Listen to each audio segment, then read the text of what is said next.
Yo, yo, yo, yo, yo, yo, yo, yo. What's good with it, man? It's the homie Mac. Music, art, culture, knowledge. Each one teach one, peace and love. Thumbs up, give me the likes. Thumbs up, give me the likes. Like, share, comment, subscribe. Uh, yeah, this is a session of Mac Minutes, man. Mac Minutes.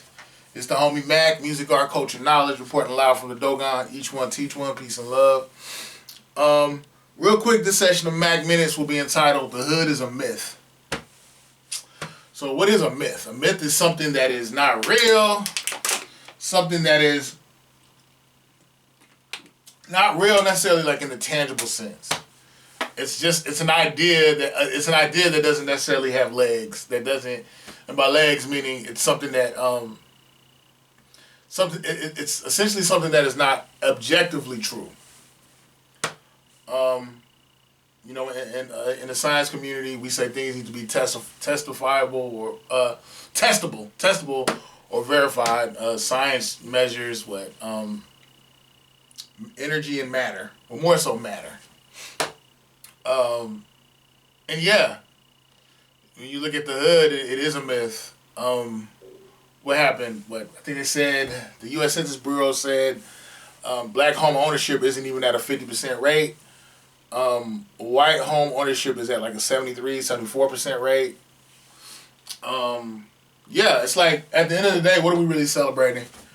I know, what is it? O Block, the neighborhood that the O Block Parkway Gardens, O Block Parkway Gardens, the hood where King Von, rest in peace, and Lil Durk and Chief Keef, all of them are from. Supposedly, someone bought that. Some real estate investors put their money together and they literally bought that. And it's like, it just kind of, hearing that, it kind of made me think, this isn't a diss, not dissing anybody, but when I heard that about how Parkway Gardens Parkway Gardens was purchased, it made me think of the meme where you had these old white guys on the top of it laughing. No, these old white guys on the bottom laughing, and these black dudes on the top sagging their pants. It said, "We run shit," and on the bottom, the white guys in the suits are laughing, saying, "They run shit." Like, what are y'all running? It made me think about that. And it's like, a lot of guys, I understand taking pride in where you're from, taking pride in your neighborhood, taking pride in, in loving the people in your neighborhood, your friends, family, all that. But at the end of the day, what are we really celebrating? We don't own anything, It's funny because somebody was telling me, well, it's not funny. Somebody was telling me, like, the thing that's going to eradicate gang culture is essentially gentrification. How, like, you go to different neighborhoods in this country, and a lot of these gangs are dying out because they're being pushed out. They're being gentrified. I'm not going to name any particular sets, but there's certain gangs in L.A. and sets in L.A. where certain strongholds that they had within the city, they no longer have them because they're getting pushed out. The rent, it's like I want to say it's like an economic war of attrition. It's subtle. Raise the prices.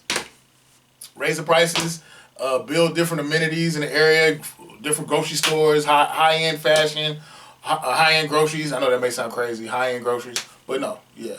The whole health nut people, their food is a little bit more expensive, so the Whole Foods, Trader Joe's considered a health nut place. I don't know, but yeah, but when you look at it, like, economically, we're being boxed out. And I remember, when I read what book was it? When I read Revolutionary Suicide, Huey P. Newell's autobiography, he had gave me a concept that I thought was very novel, something I had never considered. He was saying essentially how the hood is nothing more than a colony. The hood is a colony in the sense of just the same way that we go over to Kuwait, or we go to, when I say we, the U.S. military goes over to different parts of the world and they inhabit that land. And essentially they colonize those people there. They take the resources, they use the resources, they regulate the flow of society. In a lot of ways, that's what's going on in the hood here. The standing army, you could say, is the police force. There's a lot of operant conditioning. There's a lot of conditioning in just in various forms and fashions. And by operant conditioning, I mean, you know, act right, or we're gonna lock you up. Even though we're taking away funding from your schools, even though we're putting the things that are the most empty, nutritionless food, we're giving you access to that. Everything that is, we are giving you everything that facilitates destruction. This whole thing is a matrix. And we're literally socialized into maladaptive behavior. You know? And I know some people say, well, Maurice, you're from Detroit, you live in Southwest Atlanta, like you're not caught up, so brothers just gotta do better. I guess my response to that would be, yeah, I peeped the game, but it's kind of like Karl Marx said, like you got the proletariat and you got the lumpen proletariat. Lumpen proletariat being like the lowest of the low, like they live as an extension of the state. And but when I say extension of the state, meaning they're dependent on certain things, and they're so caught up in they're depending on certain amenities from the state, and then on top of that, they're so stuck on survival, they're not thinking about high-minded things like economics, ownership, self-determination, feeding their mind, because they're so caught up in trying to survive. You know, and that's not a shot at them. I'm not trying to victim blame. I'm just laying out why things are how they are, or why their paradigm is as such. But yeah, I guess what are we really celebrating? I feel like the hood is a myth because everybody gets excited. This is my hood, but bro, you can easily be removed from your hood, and it's kind of like I'm also thinking about what Carter G. Woodson said in The Miseducation of the Negro. And one of the things he said was black people need to create industry. And they need to create industry that is self-sufficient, that foments self-determination. They need to create industry where they are self-reliant and we're not in need of outside help. We're not in need of the welfare state. We're not in need of, the goodwill and the grace of others. We are self-reliant. And he wrote that book a long time ago. I want to say like maybe in the 30s or the 40s. I'm not sure. Fact check me. But it's still relevant.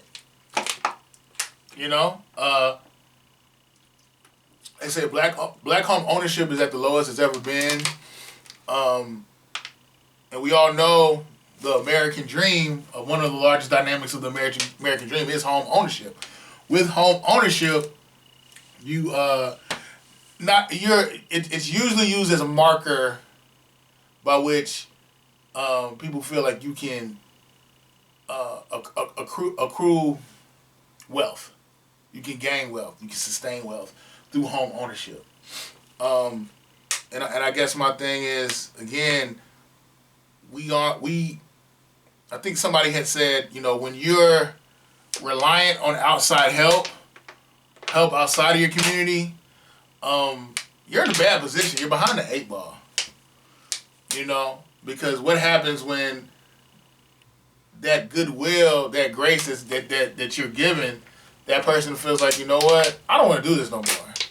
Or, you know what, I just want them to be solely dependent on me. I'm going to keep them barefoot and pregnant, as they say.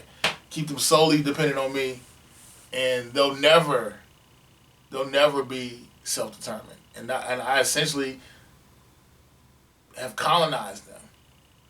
And when you think about it, a lot of our gifts and our talents, there's so many outside benefactors of it. We have created a lot of culture, our gifts, entertainment, even intellectually our best. A lot of times they divest from the black community. They leave. They move out. So, I mean, at the end of the day, what is the hood? Claiming your hood, throwing your hood up, it's like, what is that? What does that really mean at the end of the day? It's very empty. If we're not talking about, building compound interest for black people, self-determination, ownership, industry, creating our own industries. We're wasting our time. Because everything we do is a means to somebody else's end, to further someone else's end. You know, when you don't own yourself. So yeah, own yourself. Own yourself. But there's so many things, like us as black people, we just systemically, we started off behind the 8 ball. Again, you had redlining, blockbusting. They had in Chicago, they had these things called covenants, where basically people would get together and they wouldn't give loans. They wouldn't give loans to black people for homes, or if someone did give a home loan or sold a house to a black person, they would destroy the house. They would come after the people who lived in the house, and they would go after the people who sold them the house or gave them the loan. So it's like we've been running this race, but we've been running it blindfolded. We've been running it with a torn ACL. Things were intentionally roadblocks were intentionally put in our way to slow us down. And it's not too late. It's not too late. I have faith in us. But I just feel like there's a certain level of trust we don't have with one another. There's a lot of classical conditioning that we have that we need to unlearn. It may take a couple generations. We'll see. But yeah, this isn't gloom and doom. I just think, we need to get off this tip about trying to stunt on one another and get off this tip about having all this pride in your hood. But it's like economically, until we come together and try to create a power base politically and economically, we're wasting our time. We just BSing. But this is a session of MACK Minutes. The hood is a myth. A lot of the things that we celebrate, I agree. We celebrate the dope dealer. We celebrate the trap star. We celebrate serial killers. A lot of guys I know, a lot of homies I've encountered that got deep off into the game or whatever, they became serial killers. Anytime you commit a murder, multiple murders the same way, you're a serial killer. But we look up to them because they're big such and such from the hood. They're tiny such and such, little baby such and such from the hood, and we look up to them, we admire it. But I just think it's just, we've desired to have power, and a lot of times that power has only been a means to a destructive end for us. That power that we've desired. But I hope I'm making sense. I hope you got something from this. The hood is a myth. The hood is a myth. I think I remember seeing an interview. This guy was interviewing some bloods from I think bloods from Rolling 20s. It was either some bloods from Rolling 20s or some bloods from one of them hoods, man. Oh, I think off Figueroa, whatever. And they were just saying at the end of the day, this shit ain't shit. USC is constantly buying up real estate over here. We getting pushed further and further out in the hood, out away from the hood. I think they were from Fruitown, yeah. Like what are we really doing at the end of the day? We are getting displaced like a mug. But yeah, we need to, our focus needs to be on compound interest, really building with each other, creating businesses, creating industry, where we aren't dependent on outside people. But at this point, I sound like a broken record. I know. It's the homie Mac. Like, share, comment, subscribe. Subscribe to the YouTube channel 82 Kings. Follow the movement on Instagram at MacTV_82. Oh yeah. Juneteenth is a federal holiday. Run us our reparations, man. That's all I'm gonna say. Run us our reparations.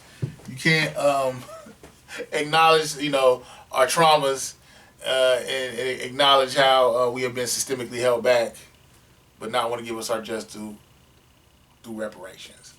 Obama was not tribute for reparations. I'm sorry. But anyway, it's the homie Mac. Music, art, culture, knowledge. Each one teach one piece of love. I'm out.